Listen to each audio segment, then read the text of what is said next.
As a professional organizer, if there's one thing I see in just about every single household that's an issue, it is laundry.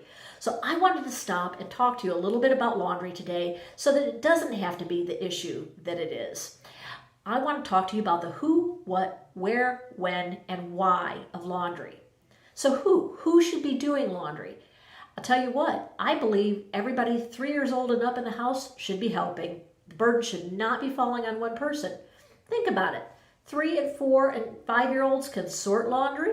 They can move laundry from the hamper to the washing machine. They can transfer clothing from the washing machine to the dryer. They can pull things out of the dryer. There's a lot of things they can do. What should you be washing? Well, clearly fabric items. But have you ever stopped to think how frequently you're washing those items? You might be overwashing. If you go to the American Cleaning Institute website, they will tell you that sheets should be washed every 2 weeks. Now, clearly, if there's a lot of sweating going on, that might vary, but in general, every 2 weeks.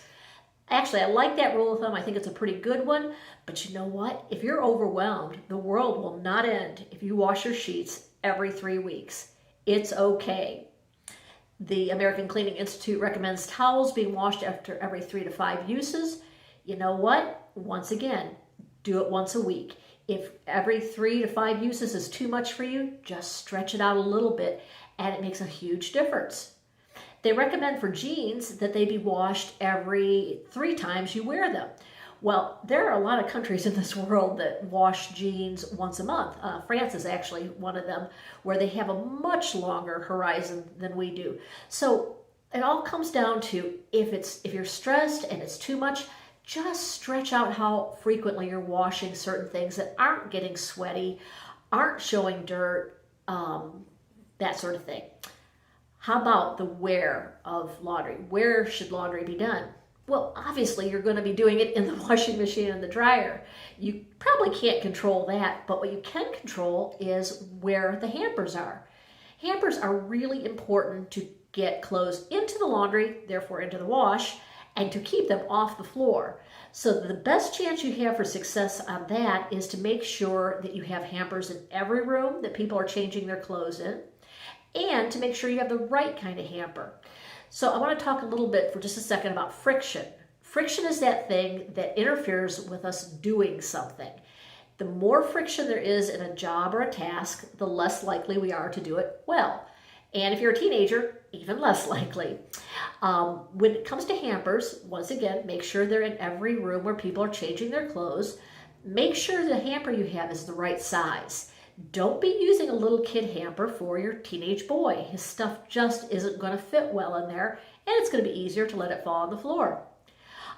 Make sure that the hamper is not shoved into a closet. You might feel like it looks better in the room, but the problem is you've created friction. Things are less likely to go into it.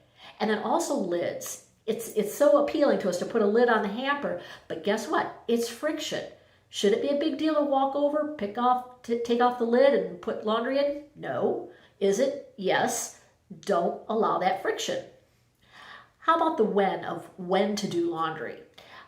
Most people are doing it daily, a load a day, or once a week. And I think it depends on what your family dynamic and rhythm is. Most of the time I see that when folks have little kids, washing a load a day is the way to go. Reason for that is that it doesn't pile up so that you have a lot to do on one day a week, because a lot of times with little kids, your day is not your own, and so it's just too much of a day. But doing a little something every day keeps it at bay. As the family matures, maybe the kids are doing their own laundry, maybe you're just down to 1 or 2 of you, once a week is probably going to work. And the why. Why do laundry? Well, because you need clean clothes, of course. But while you need clean clothes, you do not need to make laundry a bigger deal than it ought to be. So consider some of these ideas. If you're not quite sure how that's going to play in your household, call me. I'm a professional organizer. I can help.